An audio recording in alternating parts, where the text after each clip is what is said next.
వైఫల్యం చెంది ప్రజల్లో తీవ్రమైన వ్యతిరేకత రావడం వల్ల ఈ ఇష్యూని ఈ సమస్యని పక్కదారి మళ్లించడానికి రాష్ట్రంలో సోషల్ మీడియా కార్యకర్తలపైన అక్రమ కేసులు బనాయించి వాళ్ళని ఇబ్బంది పెడుతుంటే రాష్ట్ర లీగల్ సెల్లు అన్ని జిల్లాల లీగల్ సెల్లు సంఘటితంగా పోరాడి వాళ్ళకి ఉచితంగా బెయిల్ వేసి వాళ్ళకి బెయిల్ ఇప్పించడం జరిగింది.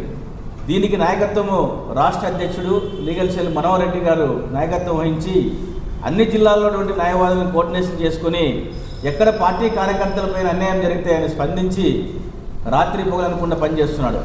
అలాంటి వ్యక్తి పైన ఈయన ఎట్లయినా కంట్రోల్ చేయాలా, ఇలాంటి వ్యక్తిని ముందు పోనీకూడదని చెప్పి విజయవాడ దగ్గర సూర్యారావు పోలీస్ స్టేషన్లో ఒక తెలుగుదేశం పార్టీ యూత్ లీడర్తో ఒక కంప్లైంట్ ఇప్పించారు శ్రీధర్ రెడ్డి అనే సోషల్ మీడియా కార్యకర్త పైన.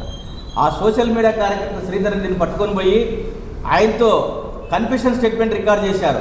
నీ సెల్ నుంచి ఎవరు సెల్కి స్క్రోల్ చేసినావు ఇది అని చెప్పి ఈ కన్ఫెషన్ స్టేట్మెంట్ పోలీసు వాళ్ళు చేసేది అది కోర్టుకి అడ్మిసిబుల్ కాదు. ఈ ఎవిడెన్స్ మనోహర్ రెడ్డి గారిని ఇబ్బంది పెట్టాలని చెప్పి ఆయన పైన కేసు నమోదు చేశారు ఇవాళ.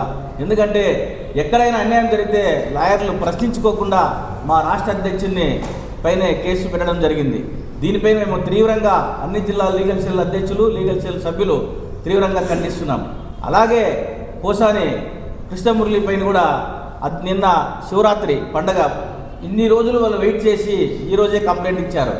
కంప్లైంట్కి కూడా లిమిటేషన్ లేదు. దానికి 111 అనే సెక్షన్ని వాళ్ళు ఈ సెక్షన్ని అక్రమంగా ఉపయోగించుకుంటున్నారు.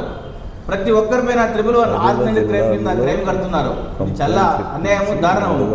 ఈ ప్రజల కోసం మీరు పనిచేయండి, కానీ ప్రజా సమస్యల కోసం మీరు పనిచేయండి, ప్రజలకు ఇచ్చినటువంటి హామీని అమలు చేయండి. కానీ అక్రమ కేసులు పెట్టి ఈ పత్రికలకి ఈ టీవీలని పక్కన మళ్లించడానికి మీరు ప్రయత్నం చేస్తున్నారని చెప్పి మీ ద్వారా ప్రభుత్వానికి హెచ్చరిస్తున్నాం.